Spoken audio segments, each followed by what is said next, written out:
As you walk through the busy streets of America, past the honking taxis, rushing crowds, corner stores, and endless noise, there is something most people never notice. Something hiding in plain sight. A quiet heartbeat beneath the sound of the city. A presence that has been here for decades, sometimes centuries, yet remains invisible to the everyday eye. These are the mosques that America never notices. The places of worship that stand not with grand marble gates or towering pillars, but with humility, with history, with stories that stretch across generations. If you look closely, tucked between apartment buildings, upstairs from a grocery shop, behind a row of small businesses, inside a converted warehouse or community center, you'll find them. Mosques that you would walk past without a second thought. Mosques without golden domes or tall minarets. Mosques with no signs besides a small plaque on the door. Mosques built by hands that carried the weight of migration, hope, and prayer all at once. And yet, inside these quiet, unnoticed buildings, something powerful is happening. Something most Americans have never seen with their own eyes. Because when you step inside, everything changes. The noise of the outside world fades. The chaos of the modern city dissolves. Shoes line up neatly outside the prayer hall. Children whisper as they learn their first verses. Elders sit by the wall, repeating prayers they've said for 80 years. Someone hands out dates, someone else pours tea, a teenager volunteers to sweep, and a father helps his son tie his prayer cap properly. These places are alive. Not just with rituals or religion, but with community, with human connection, with the quiet magic of people finding peace in a world that rarely gives it. Most Americans don't know that some of the oldest mosques in the U.S. began as living rooms, tiny apartments shared by immigrants who saved every dollar they could, pushing furniture to the side just to gather for prayer. They don't know that many mosques were built not by organizations, but by taxi drivers, factory workers, farmers, students, everyday people who carried bricks on weekends after working 2 jobs. They don't know about the mosques inside old fire stations, renovated churches, abandoned storefronts, and repurposed basements that became spiritual homes for entire communities. America never notices them, because they were never made to be noticed. They were made to be used. To be lived in. To be filled with prayer, laughter, arguments, forgiveness, and hope. And yet, without ever seeking attention, they became anchors. Refuge. Support systems. They quietly helped families through financial hardship, offered food to the homeless, gave scholarships to students, helped refugees start fresh lives, and stood beside communities during times of fear and misunderstanding. Inside these unnoticed mosques, you hear languages from across the world: Arabic, Urdu, Somali, Bangla, English, sometimes all spoken at once. The cultures may differ, but the unity is unmistakable. These places are melting pots in the truest sense, far more diverse than anything most Americans ever experience. And if you stay inside long enough, you witness something even more remarkable: people who aren't Muslim walking through the doors for the first time. Curious neighbors. College students doing research. Parents who want their children to understand other cultures. Police officers who want to build trust. And in those moments, something shifts. Misconceptions fade. Fear dissolves. Human beings meet human beings. These mosques, quiet, unnoticed, ordinary, are some of the most powerful bridges in America's cultural landscape. But the world rarely sees them. The media rarely covers them. They don't trend online. They don't make headlines. And yet, these mosques are shaping families, shaping cities, and shaping the spiritual fabric of America in ways few people understand. So the next time you walk through your city, whether it's New York, Chicago, Detroit, Los Angeles, Houston, look again. Look closer. Behind that bakery, above that convenience store, beside that row of townhouses, you might see a small sign. You might see shoes at the door. You might hear faint recitation through a cracked window. And you might realize that the story of Islam in America isn't found in grand architecture or massive structures. It's found in the quiet corners. In the forgotten buildings. in the modest rooms filled with prayer. The mosques that America never notices are the ones that tell the real story. If this opened your eyes, if it made you pause for even a moment, then make sure to like the video, share it with someone who needs to hear it, and subscribe for more powerful stories just like this. Because the more we see, the more we understand. And the more we understand, the more connected this country becomes.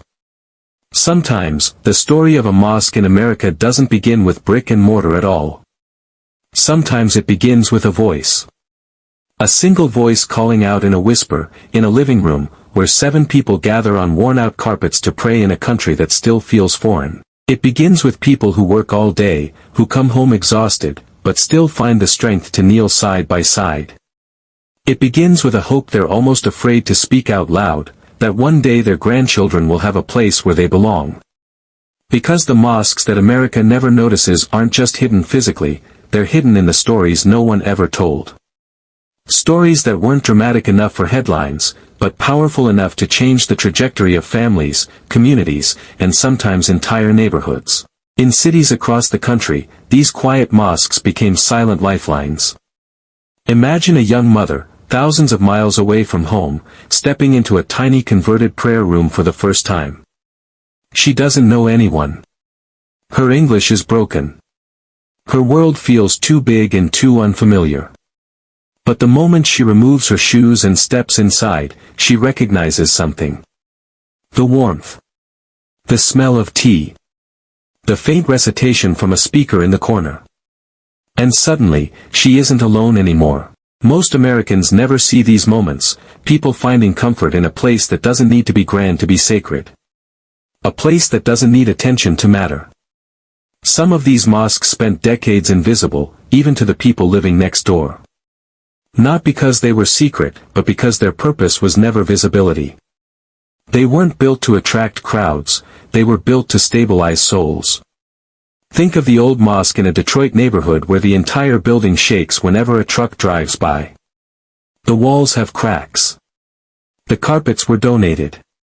The light flickers sometimes. And yet, every Friday, people pack in, shoulder to shoulder, because that small building has held their community together through layoffs, foreclosures, and fear.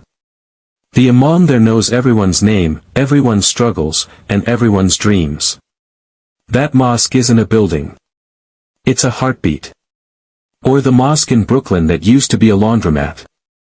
Kids still ask why the back room has random water pipes sticking out of the walls. But every Ramadan, the small space fills with laughter, shared meals, and volunteers who stay until 3 a.m., handing out free food to anyone on the street, Muslim or not. These places rarely show up on Google Maps. They don't get featured in glossy documentaries.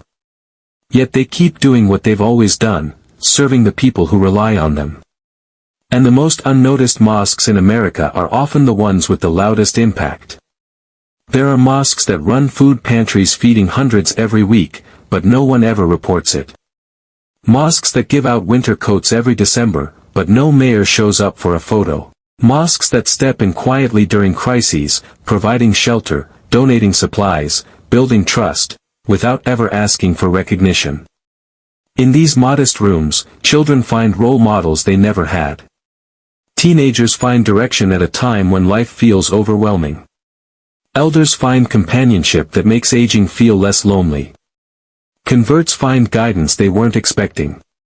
And families find a sense of grounding that keeps them united through everything America throws at them. But there's another story too, one just beginning. Over the last few years, a strange thing has started happening across the country.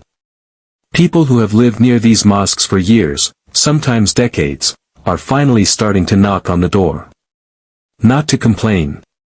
Not to question. But to understand. A man walks in one evening, holding his hat in his hands, clearly nervous. He says he's passed the building 1,000 times but never knew what happened inside. A college student shows up after writing a paper on religious diversity.